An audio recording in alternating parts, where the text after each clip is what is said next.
Okay, so for my place-based narrative, I did my place as my brother. My brother's name is Daniel. He's the youngest boy in the family. He's only 2 years older than me, so we're super close in age.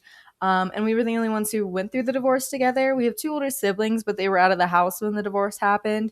And he also moved in with my dad and stepmom in Virginia for the rest of his high school career. So we did have some separation there.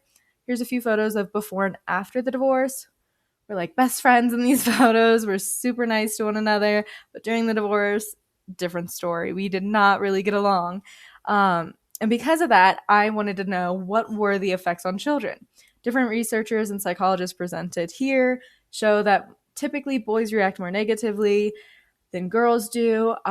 Ages 10 to 14 have the most difficult time, adjusting. They're more sensitive, they need more love, support, basically more attention if their parents are getting a divorce while they're between these ages.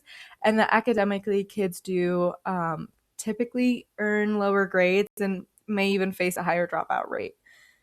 Now, as we continued with the research, we saw that a new actual idea was posed by a psychologist named Tamara Afifi, who stated that she doesn't think that divorce itself is the reason why we're seeing the previous effects that I just showed, but more of just the fighting and the arguing in the household itself, which was really interesting because she was the only one who posed that idea.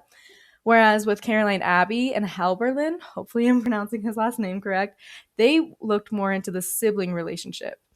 Abby saw that it was more just intensified with a divorce, not that it really altered the nature of the relationship. So if you were close before the divorce, you'd be even closer after the divorce. But if you had like a rivalry or really hostile towards each other, then that would be the same and just at an intensified rate, I guess. But Hal Berlin actually found with his study that with 10 participants that he took, all of them said that having a sibling actually provided comfort and reassurance when dealing with their parents' divorce, that they felt comforted, but obviously in various ways. Some people said that they just liked knowing that they were not going to go through this experience alone and that they could relate more to someone. Now, all this research is great, but why does it matter? Well, it matters because parents do need to pay more attention to how their children are feeling or reacting. Divorce does not make everyone react negatively, which is also important to know. So just looking at your child individually, because you can't compare people. Also trying not to put the child in between the parents' conflict. As the Fifi was saying, it's mainly putting children in between those conflicts that make these effects occur, such as being like, oh, I can't believe your mom said that about me, or I can't believe that your dad's running late.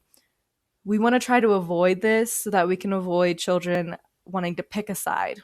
But on a lighter note, divorce can also be the main reason as to how two siblings' relationships flourish or change, as we saw with Abby and Hal Berlin. Again, hopefully I'm pronouncing his name correct. But that the main thing, though, at the end of this research was that people will find their place where comfort and safety lives, where it doesn't have to be a physical place, and instead it could be a person, such as in Hal Berlin's study, where he found that his participants found comfort and had a better relationship with their siblings when they could relate to past events. Now, with my results and my study that I took on Instagram, we got similar ideas. The things that really shocked me, though, was 75% said that their sibling relationships became closer after they went through the divorce, and that 90% said that their relationship with their parents also changed after the divorce. So these are like really high percentages, and especially the statistic that most children will pick their mom after divorce actually was true in my results, that 86% said that they chose their mom's side after their parents' divorce. That was really interesting. But basically, after doing this research and after doing my own research, I can just conclude that Daniel and I will be trauma buddies for life, I guess. And he will always be the person that I enjoy talking about feelings with, that I can have fun no matter what with.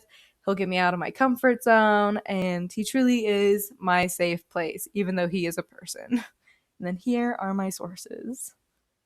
There we go. Thank you so much.